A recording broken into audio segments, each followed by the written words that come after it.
Today we're going to talk about something. It's like another back to basics episode.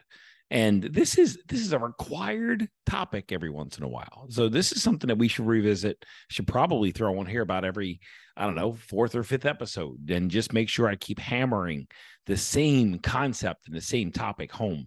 And I've spoken about it on this podcast and various episodes before, that when I started this journey back in 2016, March, April 2016, I read Think and Grow Rich. My coach then at the time gave me Think and Grow Rich, and it was my first foray really into mindset.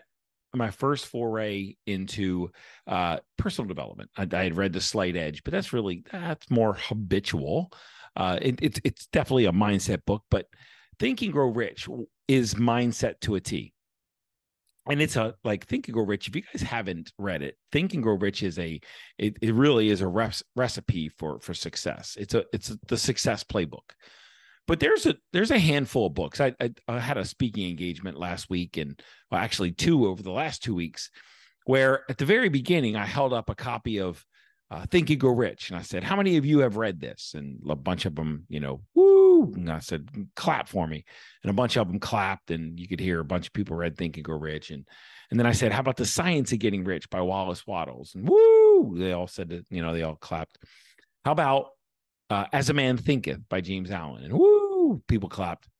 How about Breaking the Habit of Being Yourself? And a bunch clapped, and Joe Dispenza. And then I said also, The Secrets of the Millionaire Mind by T. Harv Eker. And it was real estate investors, woo, they all clapped because T. Harv Eker is a real estate powerhouse. And I said, how about The Strangest Secret by Earl Nightingale? And not a lot of them clapped, but a couple of them did. Here's the lesson in all of this. All of these books say the exact same thing. They all say the exact same thing. And once you understand what's really being said, they're all saying it differently in different words. They're using and conveying the principles in different words. They're speaking the topics in different tongues, but they're all saying the same thing. And over the last few episodes, I've really talked about the 3-step process to creating everything you want and anything you want. And that 3-step process is to get really clear about what you want, because the main reason people don't have what they want is because they don't know what they want. Number 2 is create a sense of certainty inside of yourself. And this is mindset. This is really getting, letting go of all doubt, any stories that we live in a universe of chance, and that, that we can't have what we want, and that, we can't work towards something and actually achieve it, that maybe there's some force in the universe, call it God, call it life, call it source, call it whatever the hell you want to call it, that's keeping something that we want away from us, and is setting things up where life is an adversary instead of an ally, and letting go of all doubt and all these stories, and creating a sense of certainty inside of ourselves. And lastly is remaining committed to the process until realization of that dream, of that vision, of that outcome, of the object of your clarity. That's a 3-step process. All of these books say the exact same thing, like literally the exact same thing, just differently. Create clarity in your mind, create certainty, and commit, go all in, and you can create and have anything you want. Lately, these books that I just read, this list of books, I go through them and I cycle through them. It's almost like it's like I study success, and I've studied a lot of really wealthy and successful people, and I've also studied a lot of like unsuccessful people, and I've seen the difference of what happens in these people's minds. The successful people and the unsuccessful people don't know what they want, and they don't think they can have what they want, and they won't commit, and they straddle between the life that they're living and their future life, and they won't really commit to either one, and they just kind of play it safe right in the middle. And lately I've been reading The Strangest Secret by Earl Nightingale. Now on video, I'm holding this up, so if anybody is interested, I also post these things on my YouTube channel. in video format. So, and they don't track exactly with the episodes on a weekly basis, but eventually this video will be coming out on this episode will be coming out on video on my YouTube channel. So if you ever want to actually go and see my face, go to my YouTube channel, Mike Kitco, and subscribe and follow along. There's shorts every day that get posted from content, and there's also long form podcasts, the video format from my home studio. So listen, I'm going to read something to you, and I'm going to read a page from the book, The Strangest Secret by Earl Nightingale. Now, this book was written, I don't know, 1940, 50, 60. It was a long time ago. So this stuff is not new. And in fact, if you really go back to, I think, As a Man Thinketh was 1903 by James Allen. This stuff is not new. We're literally rediscovering things. This mindset stuff that we're working on right now, it really is just a refresh of what's been passed down for thousands of years, that there's certain ways of creating in this world. And there's a science of creation, not an art of creation. But I'm going to read a page, and I'm going to read it slowly. So the page in this book, in this version, it's page 33. It says, "Let's know what Marcus Aurelius, the great Roman emperor, said. A man's life is what his thoughts make of it." So we'll stop after each statement. Basically, a man's life is what his thoughts make of it. Now, the first time I ever heard that your thoughts determine your outcomes, I thought that was a bunch of mystical, like just garbage. And I thought life was happening, and what was happening inside of our body had no influence on outcomes and on life itself. That is a way of being a victim in life. I was through that, I was literally claiming victim, saying that there's nothing that's happening in my body that has an impact in the world. And what I've realized since then is all of these books say the same thing. These success manuals that have sold millions and millions of copies and have created, so many commas and so many zeros in bank accounts and have created so many businesses. These books all say the same thing, and it all tracks along with a man's life is what his thoughts make of it.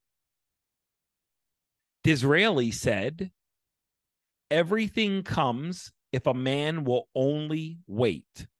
I've brought myself by long meditation to the conviction that a human being with a subtle purpose must accomplish this, and that nothing can resist a will that will stake even existence for its fulfillment." I'm going to read that again.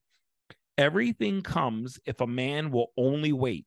I've brought myself by long meditation to the conviction that a human being with a subtle purpose must accomplish this, and that nothing can resist a will that will stake even existence for its fulfillment.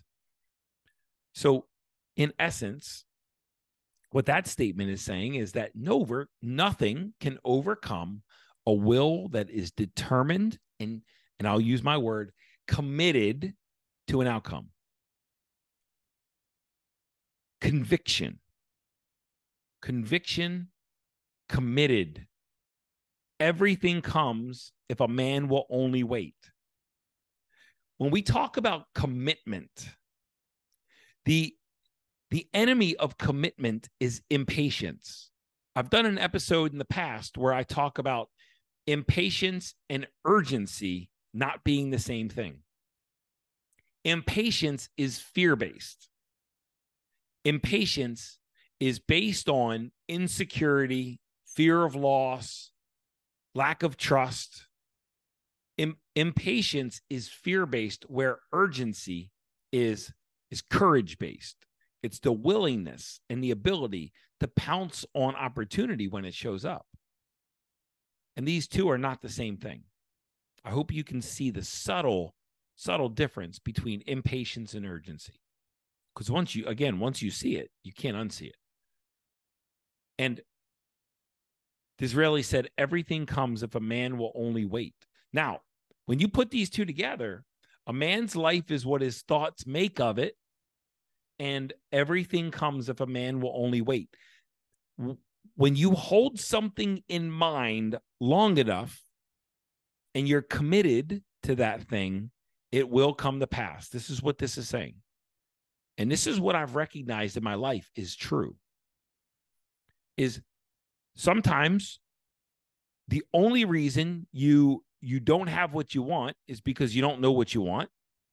You don't believe you can have it, and that you give up way before it even has a chance to show up, because there is a delay, a time delay in this world, in this space-time continuum, where when something is created, and if you've listened to episodes recently, when you get clear about what you want, you get certain it already is a creation. Now it's just a process of realizing that creation. A man's life is what his thoughts make of it, and everything comes if a man will only wait. Hold something in mind long enough, and it will be realized in this world. Ralph Waldo Emerson said this: a man is what he thinks about all day long. Are you getting the gist of this? Is this really connecting? Your thoughts are way more powerful than you give them credit for. And if you think about things that you don't want all day long, you are creating them. You are causing those situations. Have you ever experienced someone who just invites drama after drama after drama after drama into their life? And the reason being is because they're thinking about what they don't want. They're thinking about the drama that they don't want, and they're inviting it into their life. I'll repeat that. Ralph Waldo Emerson said this: a man is what he thinks about all day long. That's a powerful statement.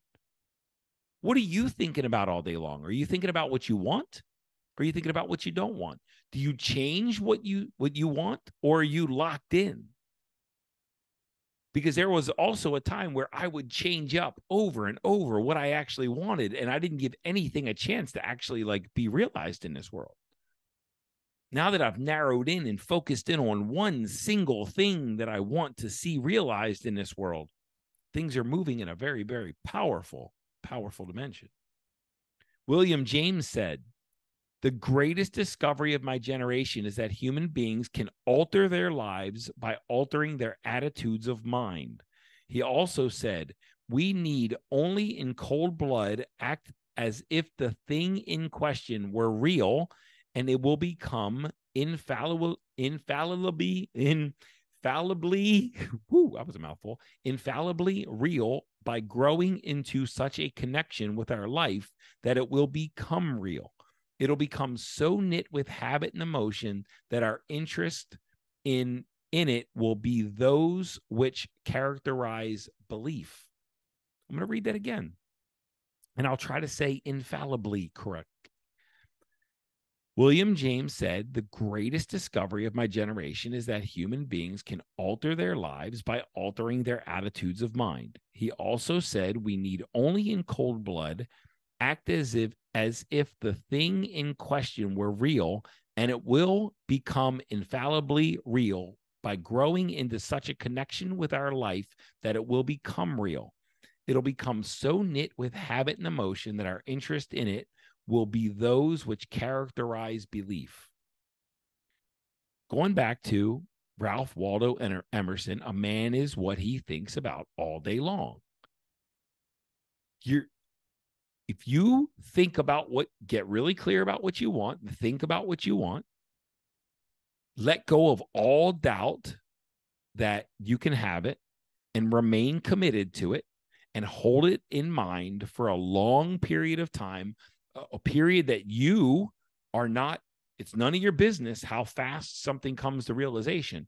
But if you hold it in mind until it is realized, however long it takes, sometimes it'll be short, sometimes it'll be long, but if you hold it in mind for a prolonged period of time, it will come to be realized. William James also said, if you only care enough for a result, you will almost certainly attain it. If you wish to be rich, you will be rich. If you wish to be learned, you will be learned. If you wish to be good, you will be good. Only you must then really wish these things and wish them exclusively, and not wish at the same time 100 other incomparable things just as strongly. Hold something in mind, get really clear about what you want, hold it in mind for however long it takes. Let go of any doubts that pop up that convince you or have convinced you that you can't have it. Hold it in mind with conviction and commitment, and it will come to pass. A man becomes what he thinks about. What you think about is a creation. Whatever you get clear about and believe you can have is already yours. Then the actions you take and anything that you do in this world is just a process of realizing what's already created. It's not the process of creation. There's a subtle energy difference when you talk about and think about when the creation point is. The creation point is when you're clear and you're certain. It is done. That's the creation point. The commitment realizes the creation. Commitment doesn't create the creation. Commitment unfolds the creation. Commitment doesn't create the creation. When you get clear and certain, it is done. Certainty means that inside of you, you are locked in, and it's almost as if it's already true inside of you. And then the commitment, the action, the receiving is literally just a product and a process of realizing what's already committed or what's already created. Listen, your thoughts are way more powerful than you give credit for. Your thoughts are creative. They are constantly reshaping and shaping the world. And if you don't believe this, then and you think that life just happens to you, you are playing victim, and you are like 100% absolutely responsible for your outcomes, but you're claiming victim. So you're giving up your birthright of creating powerful circumstances that align with who you are and what you actually want. And you're turning over control of what's rightfully yours to a force that doesn't exist. Chance.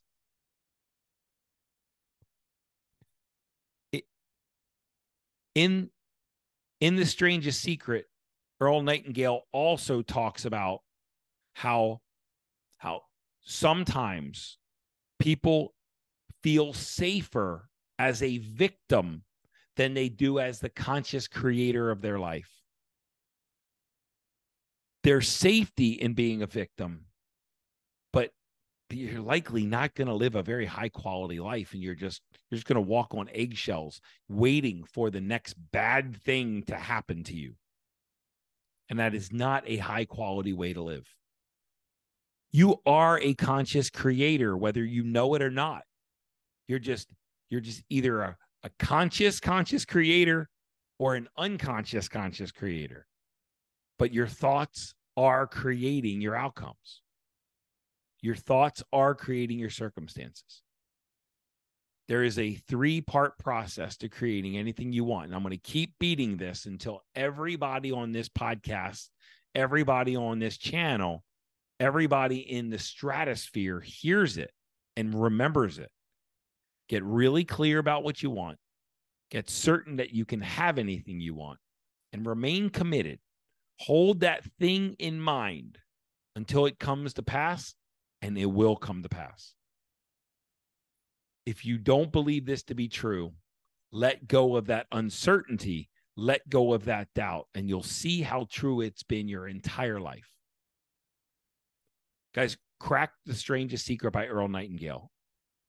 It's a great book. It's one of the top 10 books for the creative process.